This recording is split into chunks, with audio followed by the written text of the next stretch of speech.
wabarakatuh. Apa kabarnya hari ini teman-teman?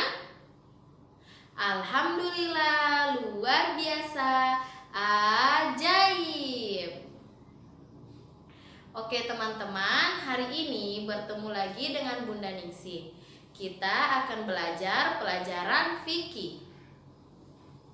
Bunda akan melanjut pelajaran yang sebelumnya, yaitu sholat jamak dan sholat qashar. Di pertemuan sebelumnya, Bunda sudah menjelaskan tentang sholat jamak. Sekarang kita akan belajar tentang sholat qashar. Teman-teman, sebelum kita belajar, hendaklah kita berdoa bersama. Friends, raise your hand please. Bismillahirrahmanirrahim. Rabbi zidni ilma warzuqni fahma. Ya Allah, tambahkanlah ilmuku dan berikanlah aku kefahaman. Amin ya rabbal alamin. Nah teman-teman, sebelumnya pengertian dari sholat jamak yaitu menggabungkan antara dua waktu sholat. Sekarang kita akan mengetahui pengertian dari sholat qashar.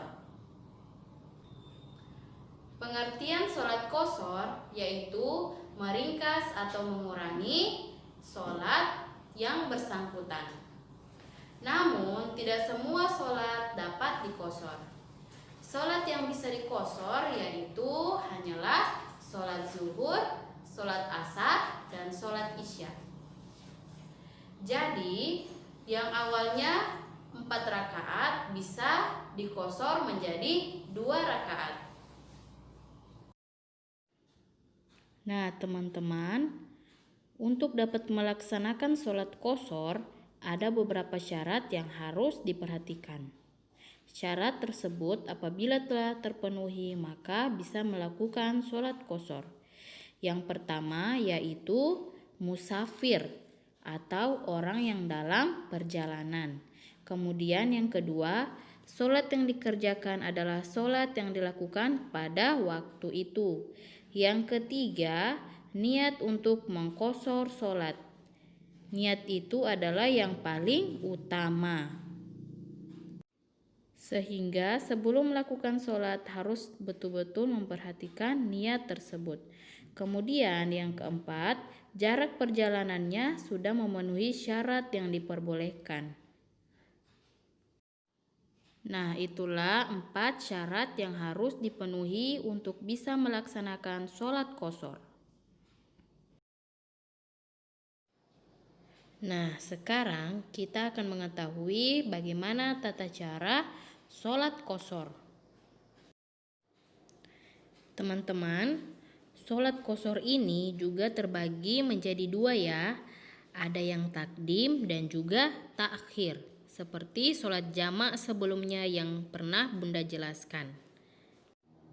Namun ada juga yang tidak ditakdim dan juga tidak ditakhir. Maksudnya dilakukan di waktu masing-masing. Contohnya seperti sholat zuhur dan sholat asar dilakukan di waktu masing-masing, namun rakaatnya diringkas atau dikurangi.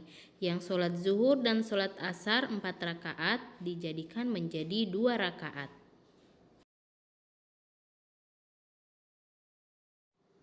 Nah, sekarang teman-teman buka buku di halaman 24. Kita akan mengetahui bagaimana niat sholat zuhur dan sholat asar yang diqashar. Niat sholat zuhur dan sholat asar yang awalnya 4 rakaat arba'a rokaatin akan menjadi rokaataini atau 2 rakaat. Kemudian ditambahkan qashron ya, jangan dilupa. Karena itulah persyaratan apabila melaksanakan sholat qashar. Seperti begini ya. Usolli fardhu zuhri rakaataini qashron lillahi ta'ala. sholat asar, usolli fardol asri rok'ataini qasron lillahi ta'ala. Nah teman-teman, ada juga sholat zuhur jamak takdim qasor dengan sholat asar. Jadi sholat yang dilaksanakan pada waktu sholat zuhur. Setelah sholat zuhur dilanjutkan dengan sholat asar. Jumlah rakaatnya sholat zuhur dan sholat asar yang 4 rakaat diringkas menjadi 2 rakaat. 2 rakaat sholat zuhur dan 2 rakaat sholat asar.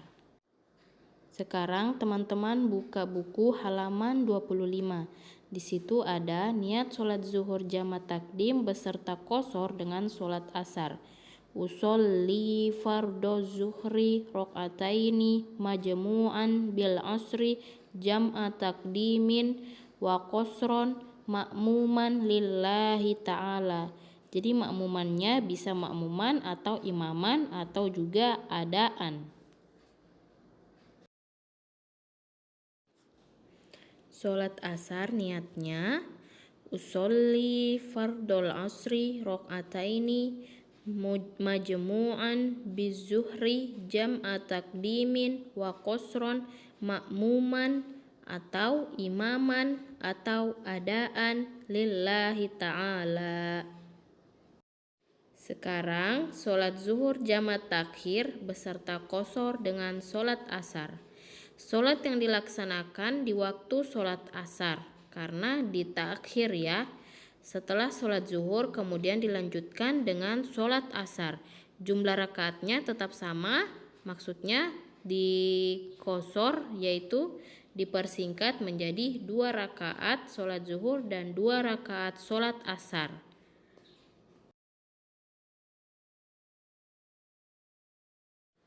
Teman-teman, ada juga sholat isya yang diqasor, yaitu sholat isya yang dilaksanakan pada waktu sholat isya. Jumlah rakaat sholat isya diringkas menjadi 2 rakaat. Sekarang teman-teman buka buku di halaman 26. Ada juga sholat maghrib jamak takdim beserta qasor dengan sholat isya, yaitu sholat maghrib yang dilaksanakan di waktu sholat maghrib. Setelah sholat maghrib dilanjut dengan sholat isya.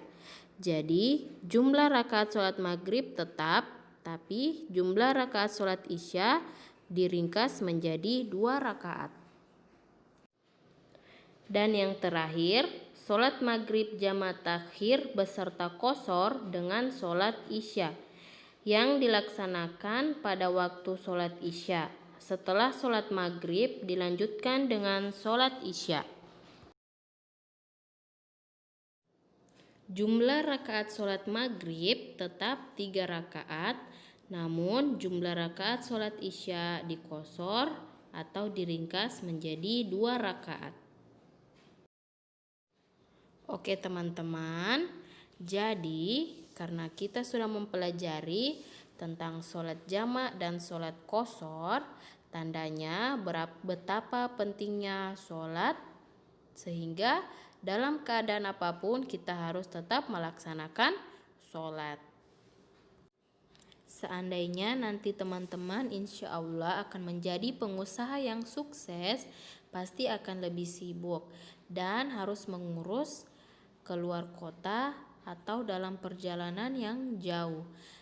Tetap ingat ya untuk tetap melaksanakan sholat, karena dalam keadaan apapun sholat tetap wajib dilaksanakan ya teman-teman.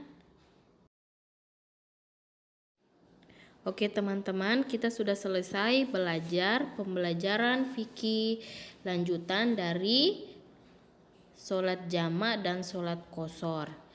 Semoga pembelajaran ini bermanfaat dan dapat difahami oleh teman-teman dan juga dapat dipraktekkan ya apabila teman-teman dalam perjalanan atau belum bisa melaksanakan sholat pada waktunya.